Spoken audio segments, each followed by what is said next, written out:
Dịch sang tiếng Anh. Bảo anh ấy gửi nó cho tôi. Ask him to send it to me. Ask him to send it to me.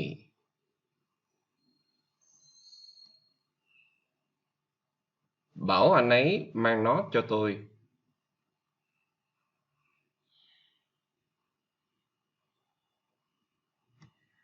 Ask him to bring it to me. Ask him to bring it to me. Bảo anh ấy đưa nó cho tôi.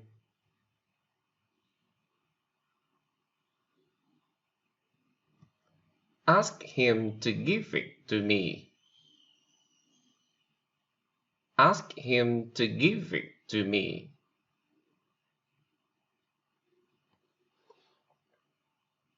Bảo anh ấy đưa nó cho tôi xem.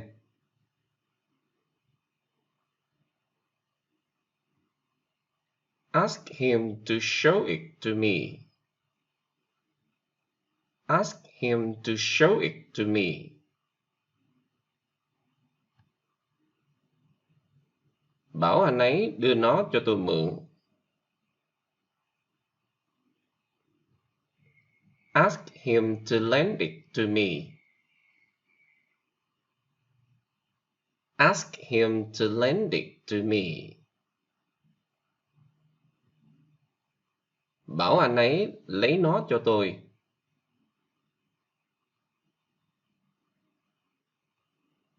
Ask him to get it for me. Ask him to get it for me. Bảo anh ấy mua nó cho tôi.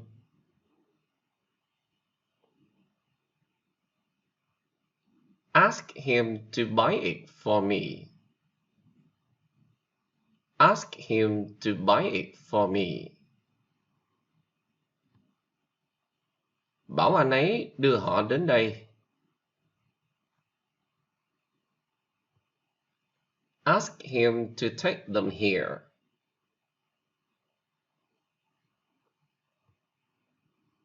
Bảo anh ấy đưa tôi đến đó. Ask him to take me there.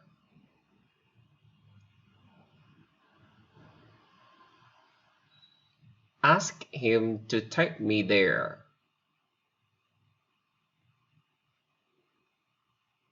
Bảo anh ấy đưa chúng tôi đi chơi.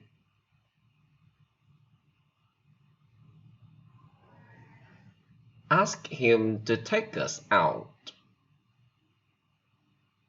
Ask him to take us out.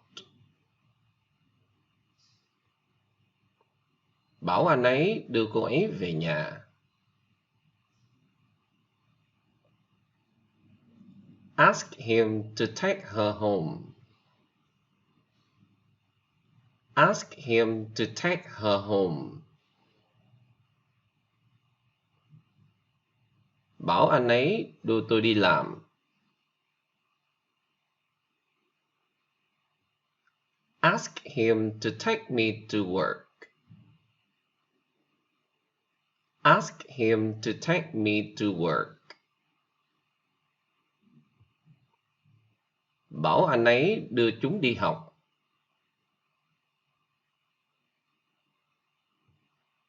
Ask him to take them to school.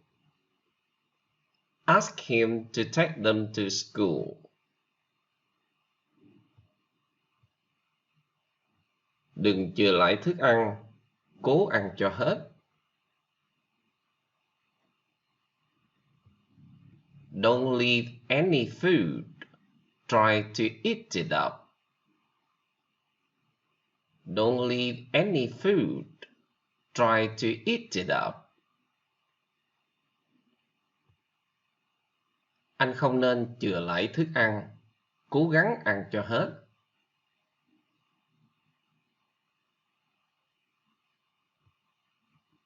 You shouldn't leave any food, try to eat it up. You shouldn't leave any food. Try to eat it up.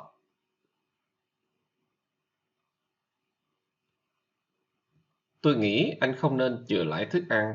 Cố gắng ăn cho hết.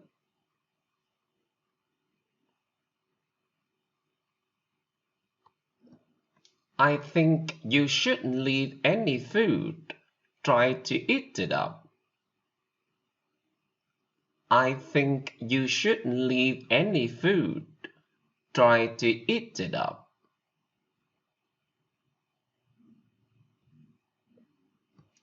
Hãy để cho tôi yên.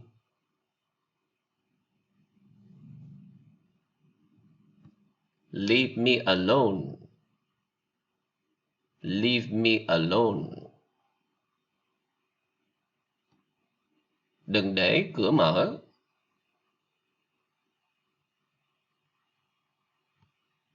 Don't leave the door open.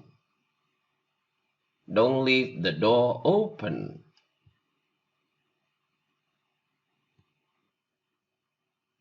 Nó là một trong những nơi thú vị nhất mà tôi đã từng đến.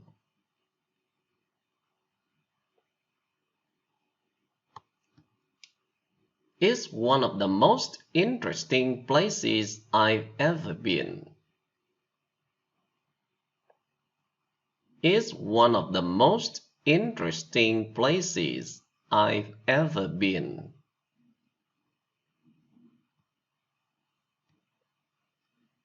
Nó là một trong những quốc gia đẹp nhất mà tôi đã từng thăm.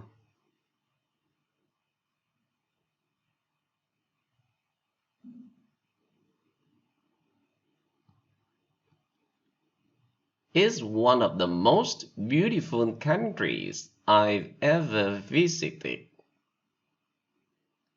It's one of the most beautiful countries I've ever visited.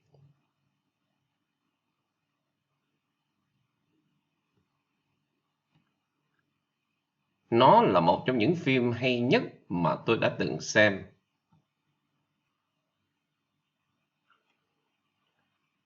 It's one of the most interesting films I've ever seen. It's one of the most interesting films I've ever seen.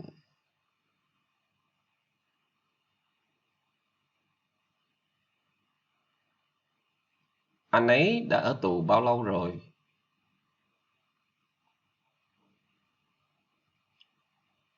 How long has he been in prison?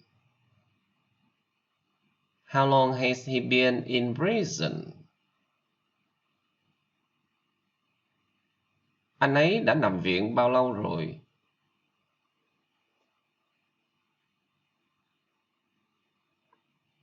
How long has he been in hospital? How long has he been in hospital?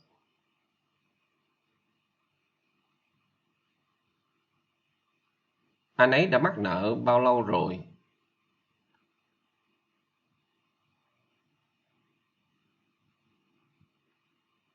How long has he been in debt? How long has he been in debt? In debt. Anh ấy đã bị truy nã bao lâu rồi?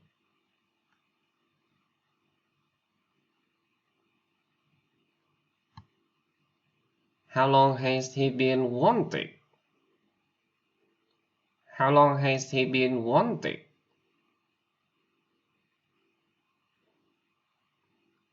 Khi nào anh sẽ có mặt ở đó?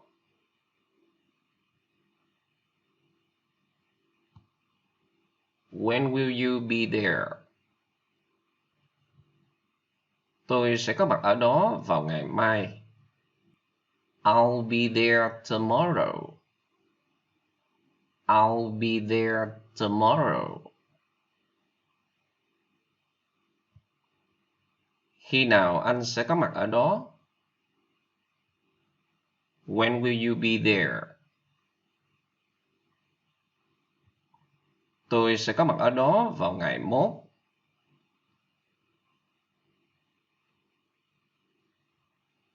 I'll be there the day after tomorrow. I'll be there the day after tomorrow. The day after tomorrow. Khi nào anh sẽ có mặt ở đó? When will you be there? Tôi sẽ có mặt ở đó trong 2 ngày nữa.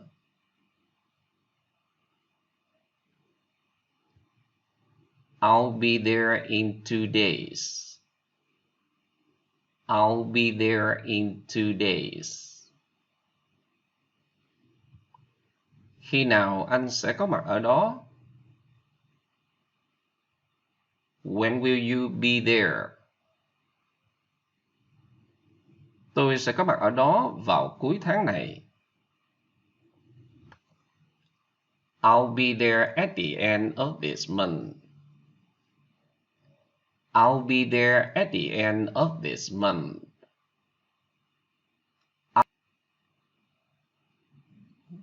Tôi sẽ có mặt ở đó vào cuối tuần này. I'll be there this weekend. I'll be there this weekend.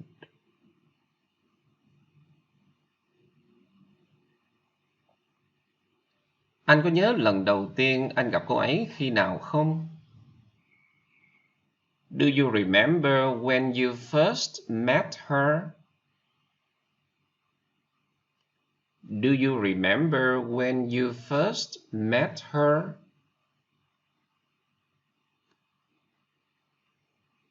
Lần đầu tiên tôi gặp cô ấy cách đây 2 năm.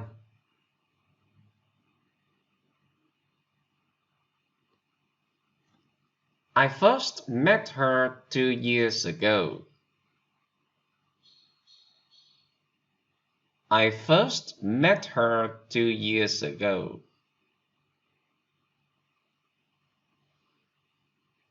Anh có nhớ lần cuối cùng anh gặp cô ấy khi nào không?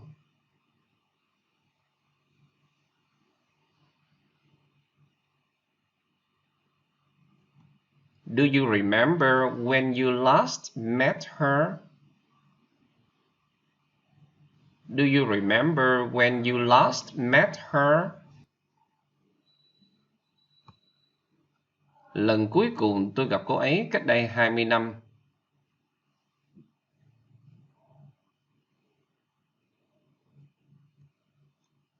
I last met her 20 years ago.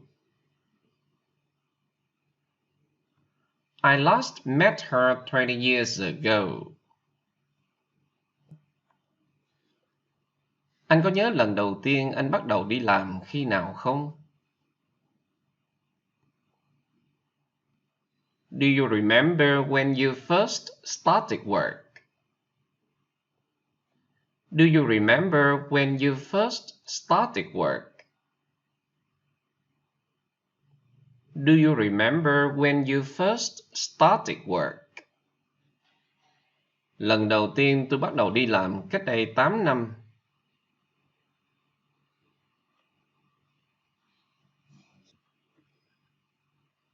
I first started work 8 years ago.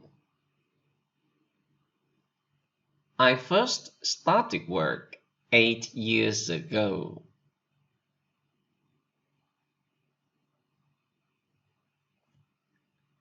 Anh có nhớ lần cuối cùng anh nói chuyện với họ khi nào không?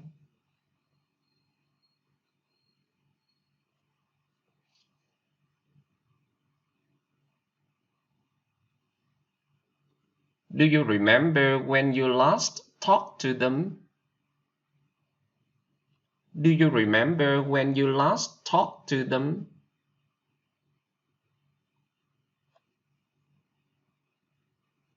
Lần cuối cùng tôi nói chuyện với họ cách đây 2 tháng.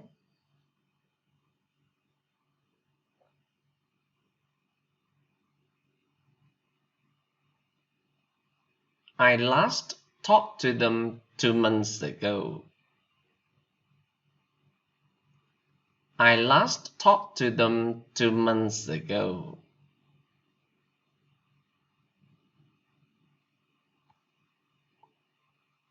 Anh có nhớ lần cuối cùng anh đến đó khi nào không?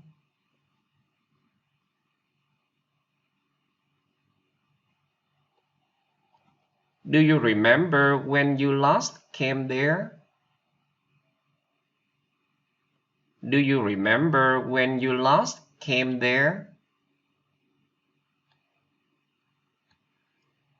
Lần cuối cùng tôi đến đó cách đây 10 năm.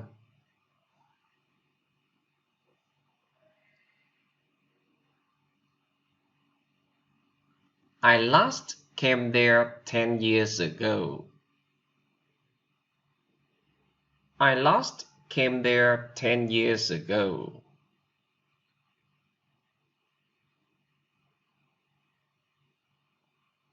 Trước tiên, anh sẽ gặp ai?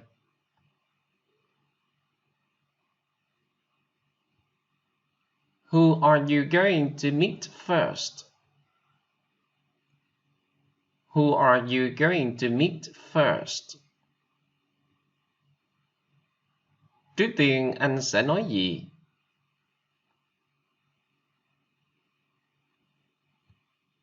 What are you going to say first? What are you going to say first?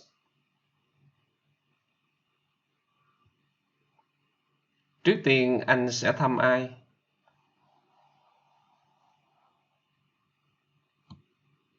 Who are you going to visit first? Who are you going to visit first?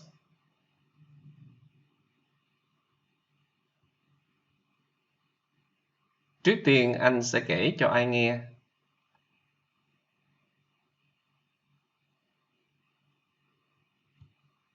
Who are you going to tell first? Who are you going to tell first? Trước tiên anh sẽ làm gì?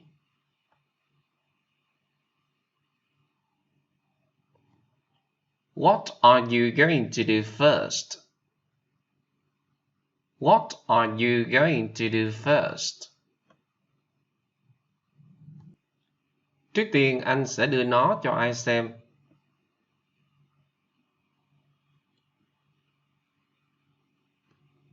Who are you going to show it to first? Who are you going to show it to first?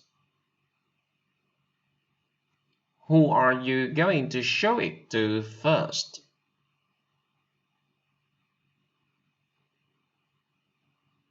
Tôi muốn thuê một ngôi nhà.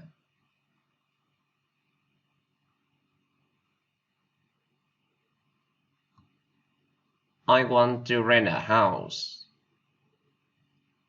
I want to rent a house. Tôi muốn mua một cái gì đó rẻ tiền.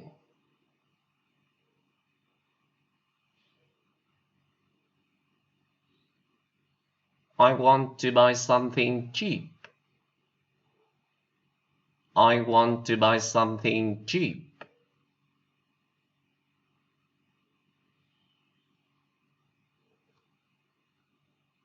Tôi muốn mua một chiếc xe tiện nghi hơn.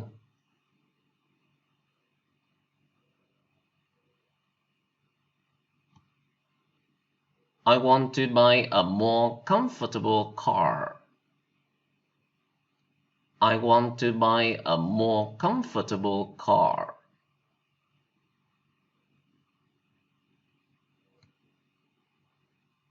Tôi muốn thuê một căn hộ gần đây. I want to rent an apartment near here. I want to rent an apartment near here. I want to rent an apartment near here.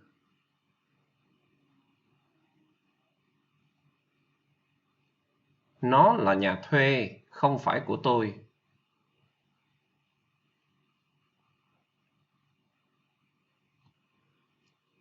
It's a rented house, not mine.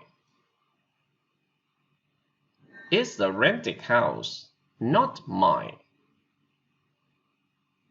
Nó là xe thuê, không phải của tôi.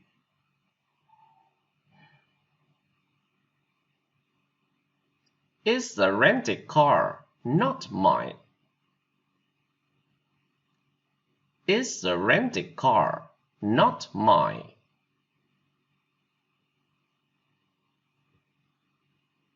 Nó là căn hộ thuê, không phải của tôi.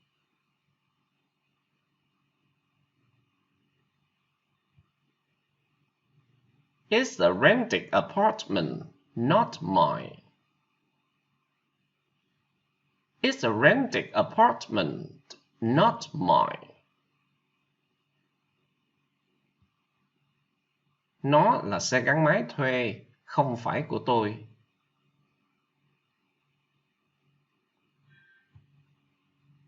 It's a rented motorbike, not mine. It's a rented motorbike, not mine.